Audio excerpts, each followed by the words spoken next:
नमस्कार, जोहार। झारखंड के इस बुलेटिन में आपका बहुत स्वागत है। मैं हूं आपके साथ विभा उपाध्याय। रांची के सड़कों पर यात्रियों की जान हर वक्त जोखिम में रहती है, क्योंकि ना तो आम अपने लिए सतर्क है और ना ही जिस ऑटो में वो सफर करते हैं उस ड्राइवर को ही यात्रियों की जान की परवाह है। किसी का मकसद है पैसे बचाना तो किसी का जल्द से जल्द ज्यादा कमाना, और जवाबदेह सिस्टम मुखदर्शक बना हुआ है।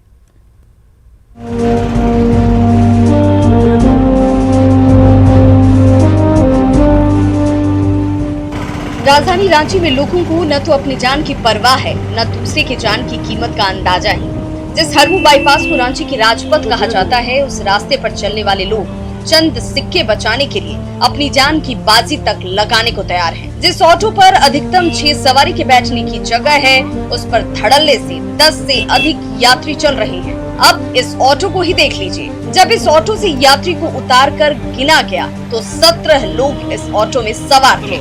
1 2 3 4 5 6 7 8 9 10 11 12 13 14 15 16 17। खतरा कितना है? ऑटो वाला बोले सर एक ही में हो जाएगा। हम बोले कि 2 ऑटो कीजिए, और बोले कि माने कि दिक्कत होगा तो नहीं, कुछ नहीं होगा, चलिए ऐसे बोला था। हम लोग आ गए। फिर नहीं, हम वही बोला कि चलो यहाँ ले जाएंगे कि तो ले गया हो हम लोग को। बताइए, इस राजपथ से हर दिन मुख्यमंत्री से लेकर तमाम वीआईपी और आला अधिकारी गुजरते हैं, लेकिन सड़क पर ऑटो चालकों और यात्रियों के स्टंट पर किसी की नजर नहीं पड़ती। लिहाजा एक ही बार में अधिक कमाई के लिए ऑटो ड्राइवर भी बेरोक टोक यात्रियों की जान जोखिम में डालकर धड़ल्ले से चल रहे हैं। हम यहाँ शाहजहां चौक से निकाल, शाहजहां चौक से सर। कितना सवारी था उस पर? टोटल कितना था उसमें? 15 सवारी था। 15 था। 15 चलाना है इस पर। ऐसा नहीं है कि इस रूट पर इस जानलेवा स्टंट को कोई देखने वाला नहीं है। ट्रैफिक पुलिस के जवान यहाँ तैनात हैं, लेकिन वे चुपचाप ट्रैफिक नियमों की धज्जियां उड़ते हुए देख रहे हैं और पूछने पर पूरी चुस्ती से ड्यूटी निभाने का जवाब देते हैं। लेकिन ऑटो ड्राइवर को फाइन करने के बजाय यूं ही छोड़ दिया जाता है। हम लोग तो रोकिए रहे हैं सर, हम लोग तो इधर ट्रैफिक चला रहे हैं तो रोकिए न रहे हैं सर। रोक कहाँ रहा है? तो कैमरा देखता वहाँ से दौड़ के आए, लोग रोक के भागने लगे। तो सर मेरा पोस्ट वहाँ है श्रीमान। रांची की सड़कों पर जानलेवा सफर, ये उस राजधानी की हकीकत है जहां कुछ महीने पहले ही नए ट्रैफिक कानून को लेकर जरूरत से ज्यादा सख्ती दिखाई गई थी। लेकिन इस जानलेवा सफर से न लोग सबक ले रहे हैं और न सिस्टम कुछ समझ रहा है। उपेंद्र, न्यूज़ 18, रांची। रामगढ़ में गाड़ी को बीमार करने वाले गिरोह का पर्दाफाश किया गया है। ये गिरोह कई दिनों से नकली मोबिल और डीजल बनाकर न केवल आपकी गाड़ियों को नुकसान पहुंचा रहा था, बल्कि तेल, मोबिल और ग्रीस कंपनियों की साख को भी बट्टा लगा रहा था।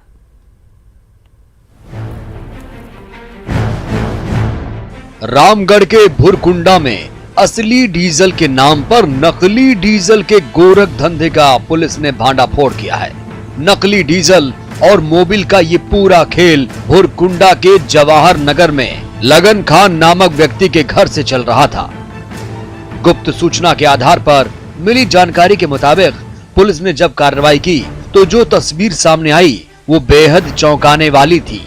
मौके से भारी मात्रा में नकली डीजल बनाने के सामान, नकली मोबिल और मोबिल बनाने का रॉ मटेरियल पुलिस ने बरामद किया। मंडल के तहत भुरकुंडा थाना क्षेत्र में पिछले कुछ दिनों से बड़े पैमाने पर मोबिल 2 नंबर का मोबिल और मोबिल से संबंधित अन्य सामान जैसे ग्रीस हुआ, मोबिल हुआ वगैरह वगैरह का सेल किया जा रहा था, बनाया जा रहा था, बेचा जा रहा था। पुलिस के मुताबिक जिस घर से पूरा गोरख धंधा चल रहा था उसका मालिक लगन खान पहले भी इस तरह के मामलों में जेल जा चुका है। छापेमारी के दौरान मौके से 4 अपराधियों को गिरफ्तार किया गया जो भागने की फिराक में थे। अनुमंडल पुलिस पदाधिकारी के नेतृत्व में उनके द्वारा गठित टीम के आधार पर छापामारी की गई, जिसमें 4 व्यक्ति पकड़ाए हैं। आज बहुत बड़े अमाउंट में मोबिल की बरामद हुई है। पुलिस की सख्ती और कड़े कानून के बावजूद भुरकुंडा में ये गिरोह जिस तरह से अपने गोरख धंधे को अंजाम दे रहा था, उससे इस गिरोह के पीछे किसी बड़े सफेद पोश के हाथ होने से इनकार नहीं किया जा सकता। जयंत कुमार, रामगढ़, न्यूज़ 18। वोटिंग प्रतिशत बढ़ने के बावजूद विधानसभा चुनाव में बीजेपी की हार की समीक्षा करीब 2.5 महीने बाद की गई। इस दौरान पार्टी के अंदरूनी कलह और तालमेल में कमी की बात सार्वजनिक रूप से स्वीकार किया गया। साथ ही रघुवर सरकार के कामों को जनता तक सही तरीके से नहीं पहुंचाने की वजह का जिक्र भी हुआ। प्रत्याशियों से फीडबैक लेकर बीजेपी के राष्ट्रीय महासचिव बीएल संतोष और अरुण सिंह केंद्रीय नेतृत्व को अपनी रिपोर्ट सौंपेंगे।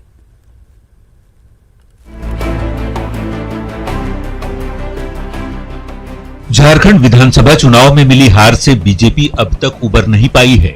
नई सरकार के गठन के करीब 2.5 महीने बाद पार्टी की हार की समीक्षा रविवार को की गई। रांची स्थित बीजेपी दफ्तर में सबसे पहले चुनाव में हार का सामना करने वाले पार्टी प्रत्याशियों की बैठक हुई, जबकि दूसरी बैठक जीतने वाले प्रत्याशियों के साथ हुई। बैठक में पूर्व सीएम रघुवर दास, प्रदेश अध्यक्ष लक्ष्मण गिलुआ, पूर्व मंत्री लुइस मरांडी सहित पार्टी के कई नेता और कार्यकर्ता शामिल हुए। कभी कभी क्या होता है कि डर के मारे सारे पार्टियां एक हो जाएं कि नहीं भाजपा न है, भाजपा न है, भाजपा न है, वो ऐसा गठबंधन बना ले, और जो गठबंधन बिना विचारधारा का बेमेल गठबंधन है, उसके आधार पे उन्होंने चुनाव लड़ा, और तो उसके कारण हमें असफलता प्राप्त हुई। नहीं तो वोट परसेंटेज तो हमको पहले से अधिक मिला।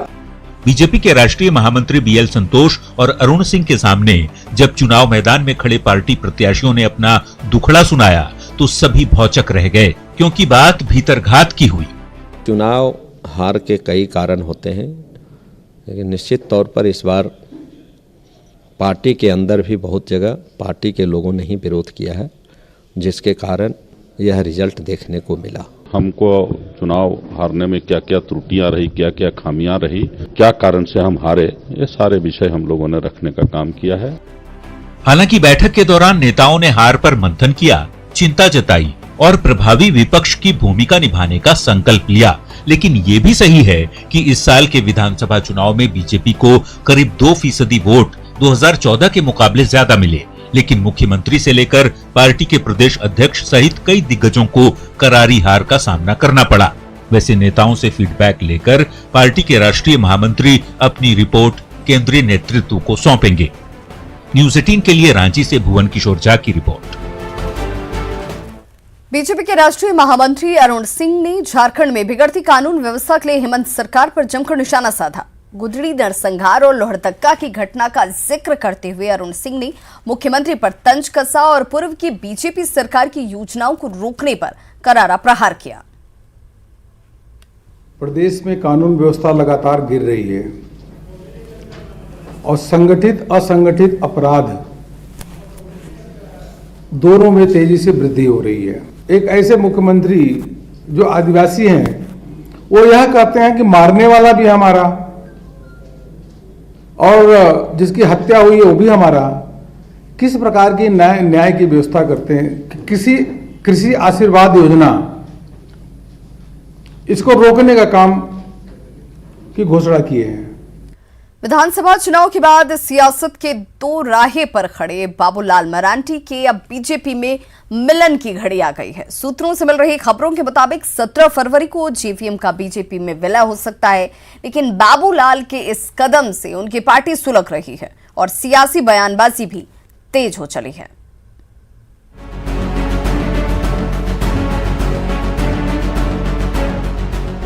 जेवीएम अध्यक्ष बाबूलाल मरांडी की शनिवार को दिल्ली में अमित शाह और रविवार को जेपी नड्डा से मुलाकात के बाद अब ये माना जा रहा है कि 17 फरवरी को जेवीएम का बीजेपी में विलय हो जाएगा। लेकिन जेवीएम के बीजेपी में विलय की तारीख जैसे जैसे नजदीक आ रही है, जेवीएम में हर रोज नया झंझट शुरू हो रहा है। अब जेवीएम के केंद्रीय उपाध्यक्ष सबा अहमद ने अल्पसंख्यक मोर्चा के कार्यकर्ताओं के साथ पार्टी को बाय बाय कर दिया है। बहुत लोगों ने अपने 14 साल इस पार्टी में लगाए, तन मन धन तक लगाया, लेकिन इतना बड़ा धोखा नहीं समझते थे कि वो देंगे। कुतुब मीनार का जो भाषण था उनका, कि हम कुतुब मीनार से कूद के जान दे देंगे लेकिन भाजपा में नहीं जाएंगे, वो सब खत्म हो गया। पार्टी से इस्तीफे के साथ ही सबा अहमद ने बाबूलाल पर पार्टी नेताओं को धोखा देने का आरोप लगाया। 11 फरवरी को जेवीएम की केंद्रीय कार्य समिति की बैठक होनी है और बैठक से पहले पार्टी में बगावत का झंडा बुलंद है। वहीं बाबूलाल के बीजेपी की तरफ बढ़ते कदम पर सियासत भी तेज हो गई है। जेएमएम बाबूलाल को विधानसभा से इस्तीफा देकर कमल थामने की नसीहत दे रहा है, तो आरजेडी ने बाबूलाल को झारखंड का पलटू राम करार दिया। हम ज्यादा से ज्यादा यही कहेंगे कि नैतिकता के आधार पर उनको इस्तीफा दे करके और उसके बाद फिर शामिल होना चाहिए।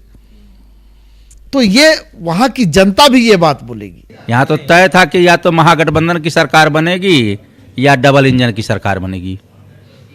जब महागठबंधन में वो नहीं आए तो उसी दिन तय हो गया था कि इनको भाजपा में अंदरूनी इनका पैक्ट है और इनको भाजपा में जाना है।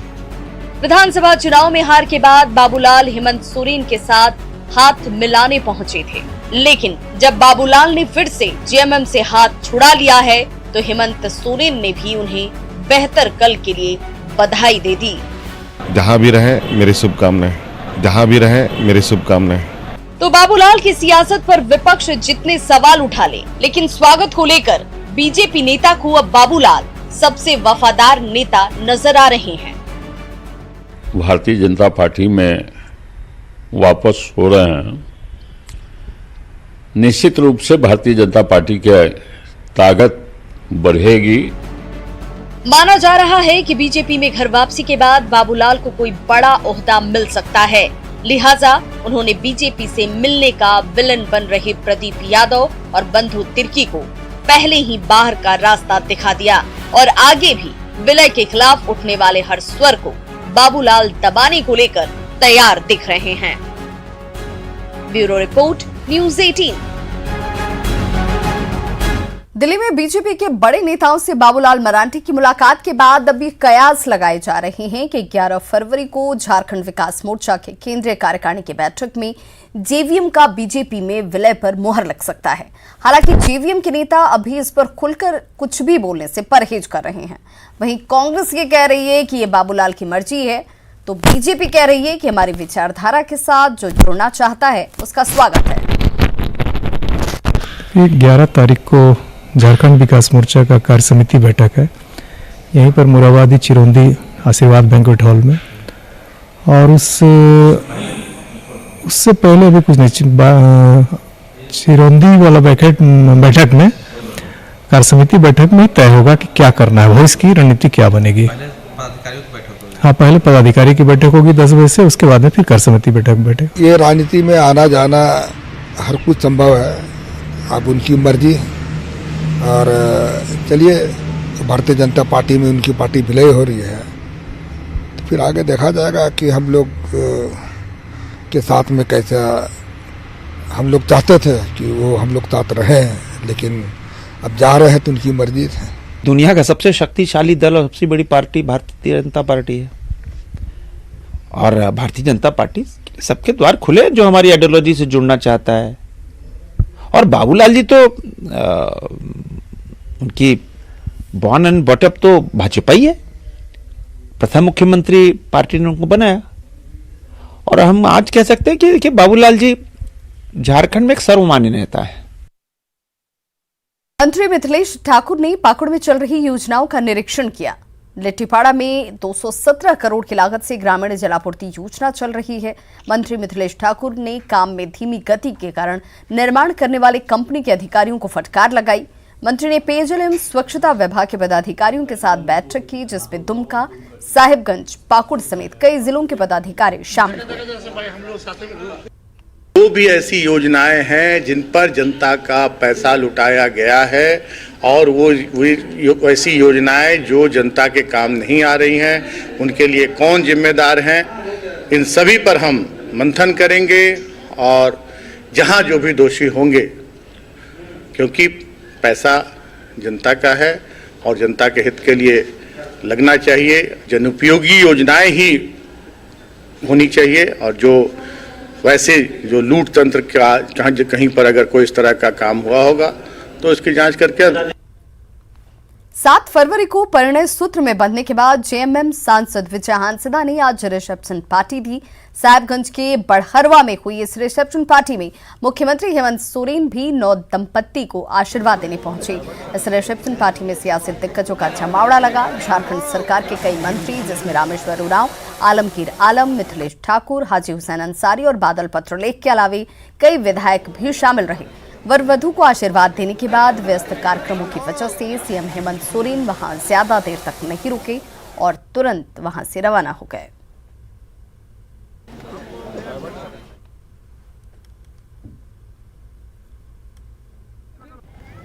ये हमारे दूसरे बार के सांसद बने हैं, क्योंकि पहले बार में भी हम लोग का प्रयास था कि उसकी शादी हो जाए, लेकिन 5 साल किसी तरीके से बीत गया। लेकिन इस बार चुनाव जीतने के बाद सबसे पहले काम उसकी शादी की हुई है। परिवार में तो जो खुशी है तो है ही, कार्यकर्ताओं में भी काफ़ी उत्साह है। मेरी शुभकामनाएं हैं उनका, उनके पूरे परिवार को, विजय हांसदा जी को, कि आज पारिवारिक सूत्र में पूर्ण रूपेण आ गए हैं। और मैं कामना करूंगा कि आगे बेहतर तरीके से परिवार। बिजली बिल की टेंशन अब झारखंड वासी छोड़ दे। जी हां, हेमंत सरकार मुफ्त बिजली देने की तैयारी कर रही है। सीएम के निर्देश के बाद ऊर्जा विभाग जोर शोर से प्रस्ताव बनाने में भी जुट गया है। दिल्ली की तर्ज पर झारखंड में भी 100 यूनिट तक बिजली मुफ्त की जा सकती है।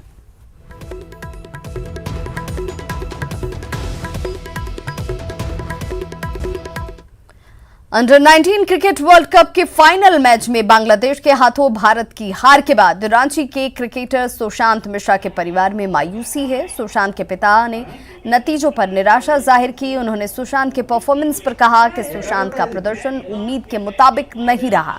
इसके साथ ही उन्होंने अगले टूर्नामेंट में बेहतर खेल की उम्मीद जाहिर की। गेंदबाज सुशांत मिश्रा ने सेमीफाइनल में पाकिस्तान के 3 विकेट लेकर भारत को जीत दिलाई थी। देखिए, जो जीता वही सिकंदर, तो बांग्लादेश निश्चित रूप से सिकंदर था और दोनों ही तरफ से बहुत ही रोमांचक मैच हुआ था। तो ये मैच निश्चित रूप से एक अच्छी सीख देगी भारतीय क्रिकेट को। और ये जूनियर प्लेयर्स हैं, कल सीनियर में खेलेंगे, तो इन लोगों को कुछ सीखने के लिए इसमें मैच से मिला होगा। वैसे भी ये बहुत ही टफ मैच था और कोशिश किया भारतीयों ने जीतने की। हार्ड लक कि वो मैच नहीं जीत पाया। जहाँ तक सुशांत की बात है तो उसने 2 विकेट निकाल के दिए, लेकिन जो हिसाब से उसको गेंदबाजी करनी थी उतनी प्रॉम्प्ट गेंदबाजी जो है भारत की तरफ से नहीं हुई। लातेहार के बालूमाथ बाजार में पागल कुत्ते का आतंक देखने को मिला। यहाँ पागल कुत्ते ने करीब आधा दर्जन लोगों को अपना शिकार बनाया, जिसमें मासूम बच्चे भी शामिल हैं। घायल लोगों का इलाज बालूमाथ सीएचसी में कराया जा रहा है और बाजार में बहुतायत संख्या में कुत्तों की मौजूदगी से लोगों के अंदर डर का माहौल भी है।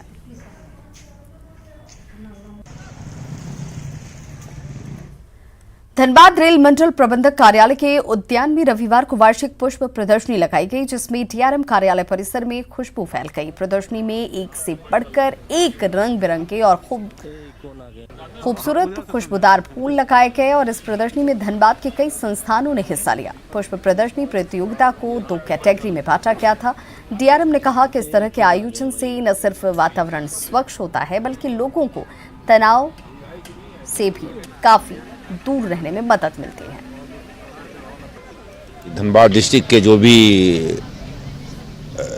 इंस्टीट्यूट्स हैं उन्होंने काफ़ी अच्छी तरीके से इसमें पार्टिसिपेट किया है और जजेस के पैनल ने फर्स्ट, सेकेंड, थर्ड कैटेगरी में प्राइजेस दिया है। तो एक बहुत ही अच्छा कार्यक्रम है और इस तरह के प्लांटेशन करने से जो है तो वातावरण स्वच्छ रहता है, लोगों में स्ट्रेस रिलैक्सेशन होता है। बढ़ते अपराध, वीआईपी मूवमेंट के साथ शराब और जमीन माफिया पर नकेल कसने को लेकर रांची एसएसपी ने क्राइम मीटिंग की और इस मीटिंग में अपराध की घटनाओं पर लगाम लगाने को लेकर विशेष दिशा निर्देश दिए गए।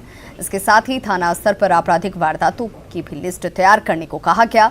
रांची एसएसपी ने क्राइम मीटिंग में न सिर्फ अपराध बल्कि किसी भी वारदात के बाद आक्रोशित लोगों के द्वारा सड़क पर तोड़फोड़ या फिर विधि व्यवस्था खराब करने वालों पर विशेष रूप से ध्यान देने की बात कही।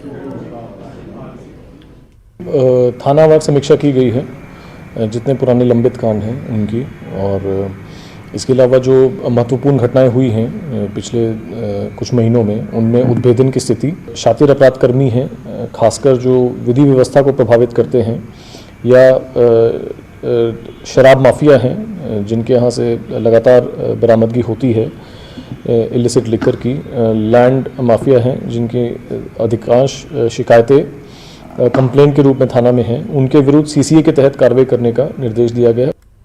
साइबर अपराध के खिलाफ जमशेदपुर पुलिस को बड़ी सफलता हाथ लगी है। पुलिस ने रितेश नाम के एक युवक को गिरफ्तार किया, जिसके पास से कई बैंक के एटीएम कार्ड, पासबुक और आधार कार्ड बरामद किए गए। पुलिस के मुताबिक ये शातिर गिरोह एटीएम में इलेक्ट्रॉनिक गैजेट लगाकर ग्राहकों के एटीएम कार्ड की डिटेल को हैक कर लेता था, जिसके बाद पिन कोड लेकर पैसे को निकाल लिया जाता था। पुलिस के मुताबिक गिरफ्तार रितेश ने एक बड़ा गैंग बना रखा है और इसका जाल बिहार, झारखंड समेत कई राज्यों में फैला हुआ है। इस गिरोह के साथ कुछ बैंक के कर्मचारियों की भी मिली भगत के बाद सामने आ रही है। फिलहाल पुलिस इस बिंदु पर जांच में जुटी हुई है। और अब देख लेते हैं झारखंड की कुछ अन्य खबरों को फटाफट अंदाज में। गढ़वा के रंका में सीएसपी संचालक से लूट मामले में 2 आरोपी गिरफ्तार, हथियार और लूटी गई लैपटॉप बरामद। गढ़वा के भंडरिया में 26 जनवरी को स्कूल में हुए विस्फोट मामले में 3 आरोपी गिरफ्तार, आरोपी ने प्रेमिका की हत्या की नीयत से लगाए थे हैंड ग्रेनेड। रांची के लालपुर में छात्र और छात्राओं ने निजी कोचिंग संस्था पर लगाया ठगी का आरोप, छात्रों ने कोचिंग संचालक के खिलाफ थाने में दर्ज कराई लिखित शिकायत। जमशेदपुर के मानगो स्थित वाटिका ग्रीन सिटी में बंद फ्लैट से खून जैसे पदार्थ के निकलने से दहशत, फ्लैट के अंदर मिले कबूतर। झारखंड न्यूरो साइंसेज सोसाइटी की ओर से झारखंड प्रैक्टिकल न्यूरोलॉजिस्ट अपडेट 2020 का आयोजन, कार्यक्रम में कई राज्यों के न्यूरोलॉजिस्ट ने लिया है लेक्चर। धनबाद के अशोक चटर्जी मरकर भी हुए अमर, अंतिम इच्छा के मुताबिक पत्नी ने अशोक चटर्जी की आंखें कर दी दान। शहीद तिलंगा खड़िया की जयंती पर गुमला में कई कार्यक्रमों का आयोजन, लोगों ने शहादत से प्रेरणा लेने का लिया संकल्प।